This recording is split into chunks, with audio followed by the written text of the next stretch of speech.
Hey guys, potty training. Potty training is one of those parenting milestones that can really make people second guess themselves, and even confident parents sometimes have issues second guessing themselves around potty training. So if you've ever wondered, are we late to the party? Did we miss our chance with potty training? Why is this stressful? Then this episode is for you. Hi, I'm Dr. Ellie. I'm of Middle Path Integrative Pediatrics here in Asheville, North Carolina, and I'm your local holistic pediatrician. If you need help with any of that stuff, go to my website, middlepathintegrativepediatrics.com, and book a meet and greet. But let's dive in. Okay, so you guys, when we strip away like the charts, the stickers, the internet timelines, toilet training is really just about helping a child learn to notice their body signals and learning to respond to them, without any fear, any pressure, stress, anxiety, none of that. Okay. So we're going to go through some kind of key points today. And one of those is just what really is toilet training? So it's all about communication, body awareness in general, where is the potty, all of that, and confidence. Okay. Another thing to just kind of note is accidents are going to happen, and accidents are just data.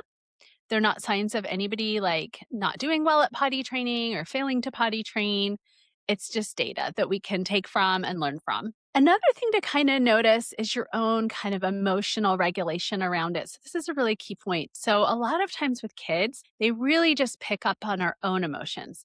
And kids learn to be independent and build trust best when adults are calm, consistent, and relaxed.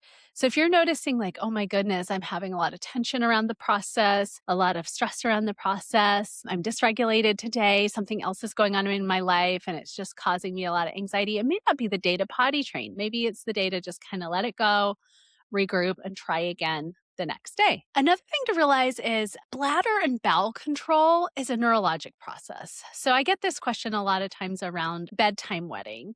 So, this is something that's a developmental milestone. So around, 18 months might be kind of the earliest sort of time, unless you're doing infant potty training, which is a whole different discussion for a different day. We're not talking about that. This is kind of the toddler typical potty training sort of discussion.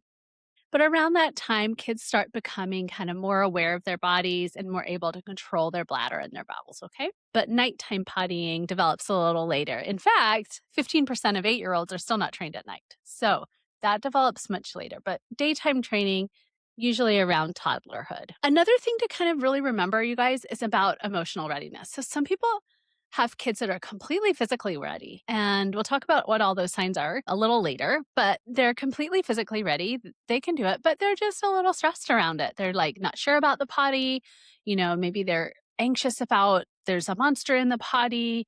They're nervous about the flush sound. They're not sure about pulling their pants down, feels a little bit edgy for them, or maybe a little uncomfortable, all of those things. So sometimes we just wait for kids to kind of catch up emotionally, kind of get used to the idea, do some book reading, watch some videos, model the behavior, and then usually they'll catch up with that. Another key point is children with developmental differences, they may need different strategies, different support, and a lot more time. So, kids who are developing, have developmental differences such as being on the autism spectrum, or perhaps they were born with a congenital malformation or sort of anatomic issue. Sometimes those kids just need a lot more time.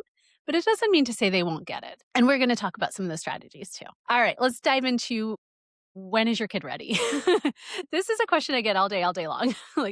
Every time anyone has a toddler, when can I potty train? Okay, so it's not so much about, if they can just sit on the potty. It's whether their brain and body can sort of work together under, I don't want to say it's stressful, but it's a mildly stressful situation for a kid because it's something totally new.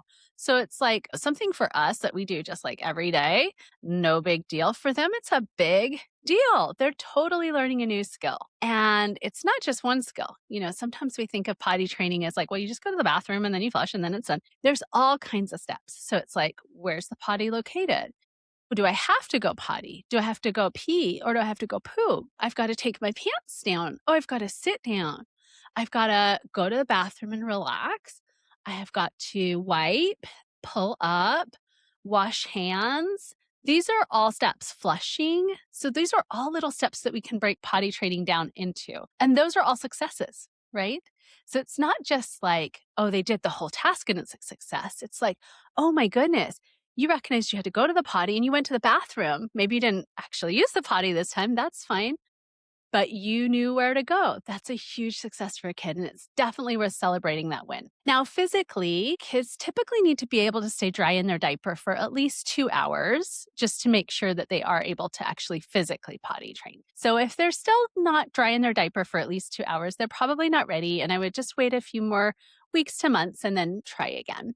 Another thing that's really helpful is when your kid is having like predictable stool patterns. So let's say you're like, oh my goodness, they almost always go in the morning and at 2 p.m. Then you kind of know, okay, maybe we can try and sit on the potty a little before then. Okay. But if they're kind of, having bowel movements kind of willy nilly at different times a day, it's harder to kind of get that body rhythm. Another thing is just, can they follow simple directions yet? So you think about like a 9-month-old. So they might be able to like wave a little bit or kind of move their arms and look at you and you ask them, hey, how are you?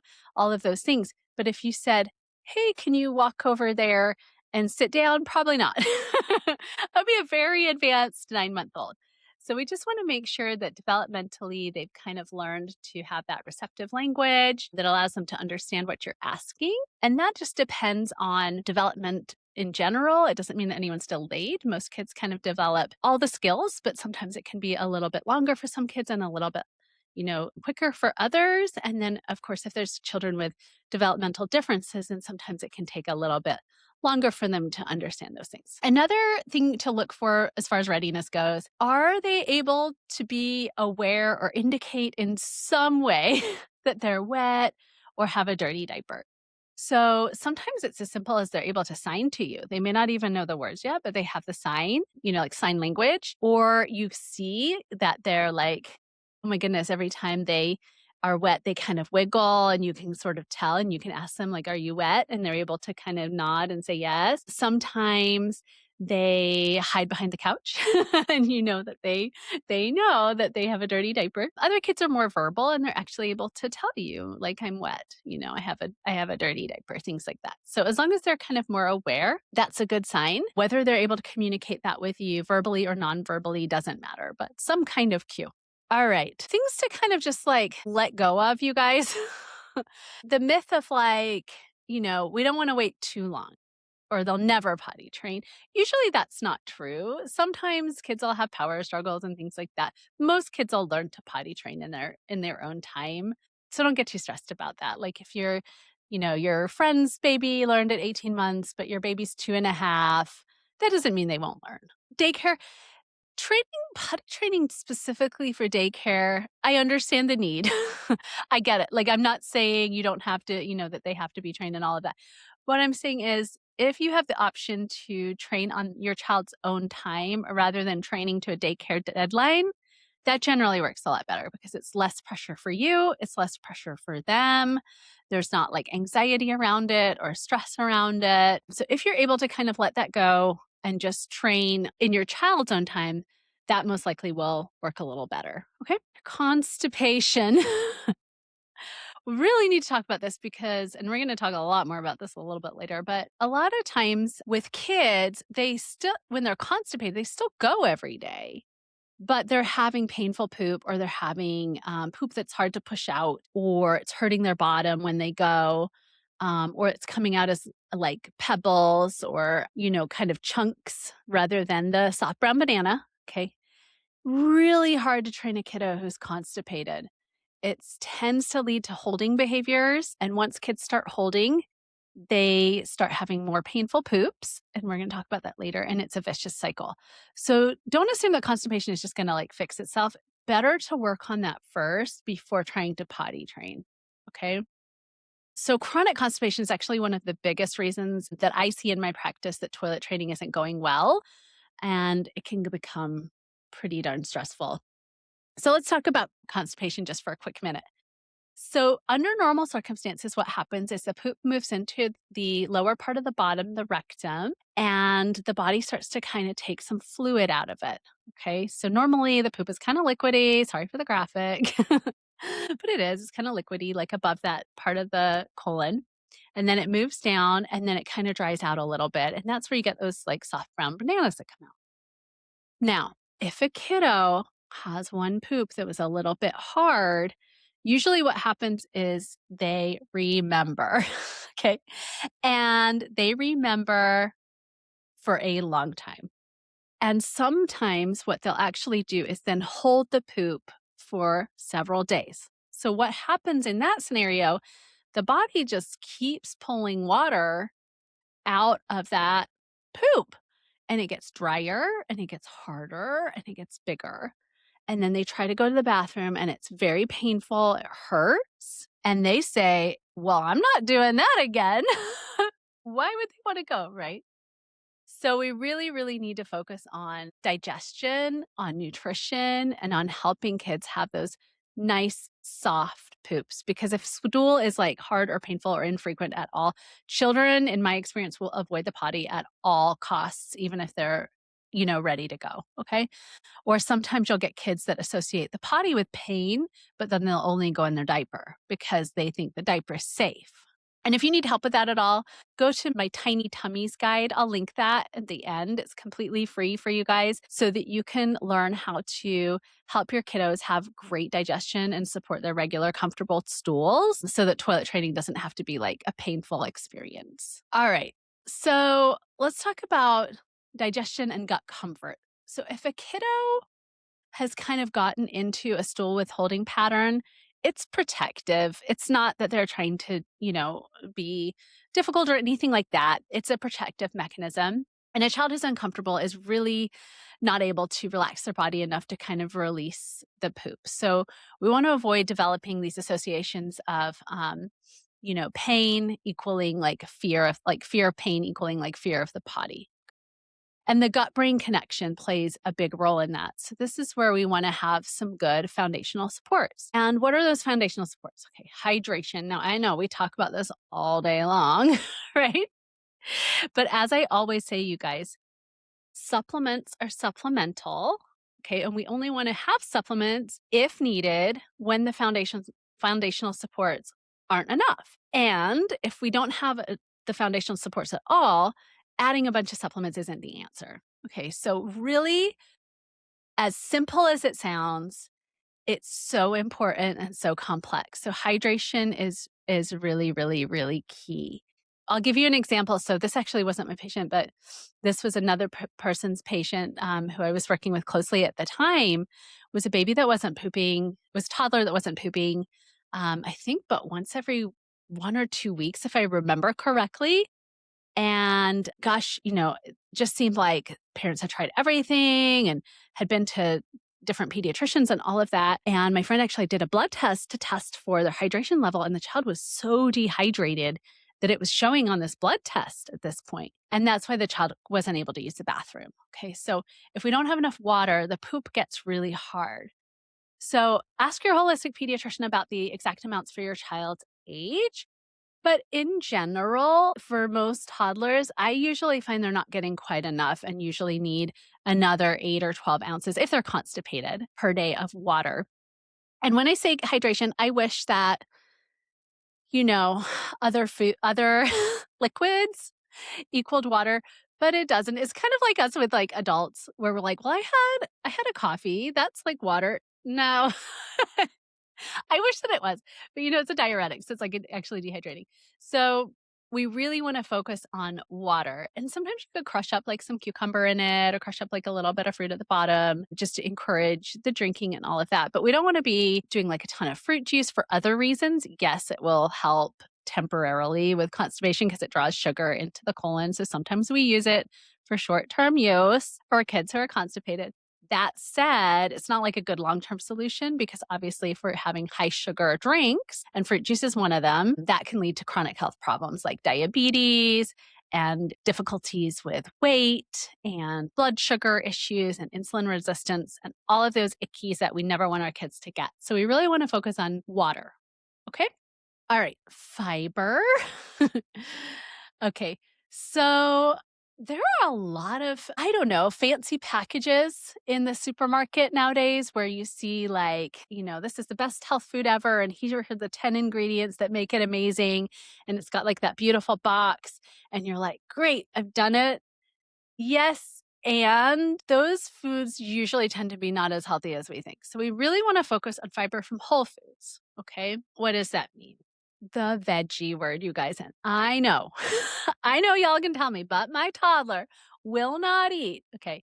If you're running into those issues, I just want to encourage you. You're not alone. So if things are really, really bad, like let's say your child has restricted to 4 foods, and they're all white foods like chicken, mac and cheese, and, French fries. I can't think of a fourth one off the top of my head. Potatoes. Okay.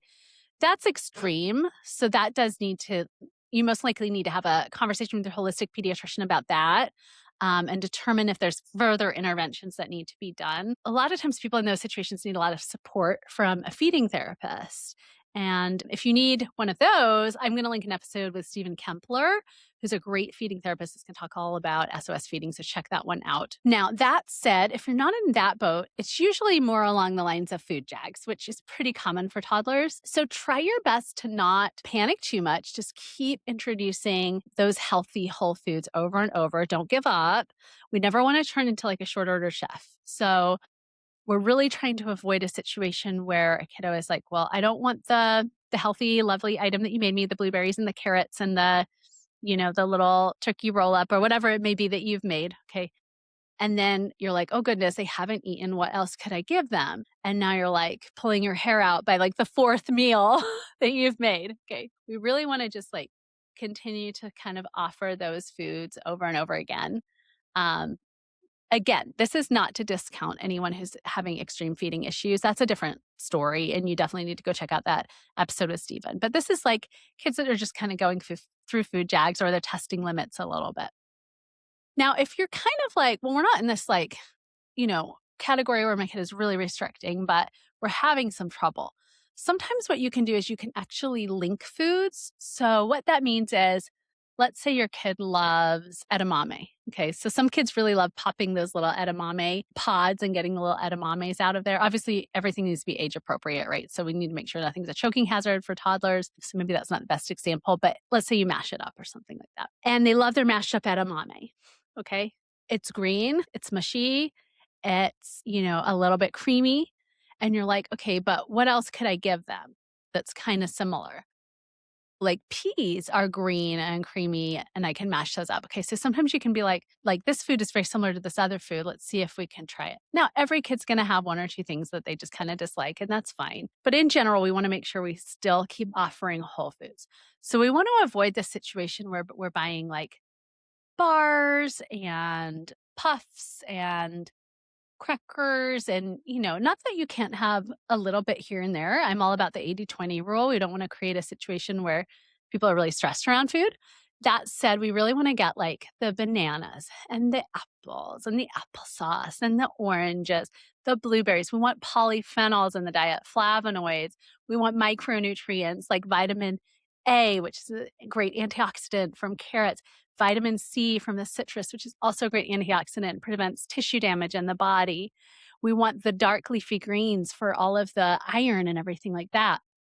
And we also want fiber because that's how our body goes to the bathroom. So we have fiber, and then the fiber pulls water in, which, by the way, if we do a lot of fiber and no water, we may end up with the opposite effect. Okay, so we have to have that water because we need to draw the water towards the fiber so that kids can go to the bathroom. And we'll talk about some integrated supports if you need something a little extra, like say you've gotten kind of a little unregulated with the poop and maybe it's like not as soft as we want it to be. There's maybe a little bit of holding behavior, things like that. We're going to talk about that later. But make sure these basics are really dialed in, you guys, because honestly, and it could not be more true, just like our grandmas used to say, you are what you eat.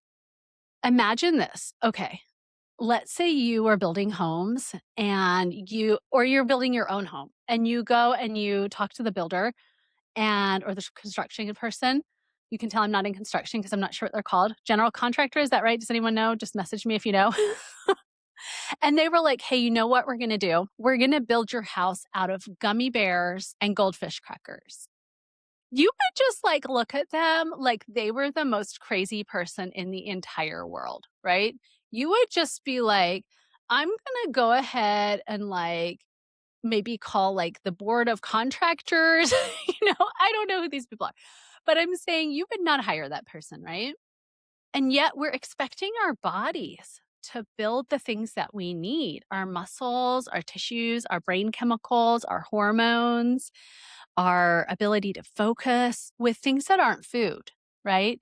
So if your great grandmother wouldn't recognize it as food, it's not, a meat if you're a meat eater, or a bean if you're not a meat eater for protein. It's not a fruit. It's not a veggie. It's not something that grows from the ground. We want to be eating like a minimum of that other stuff, okay?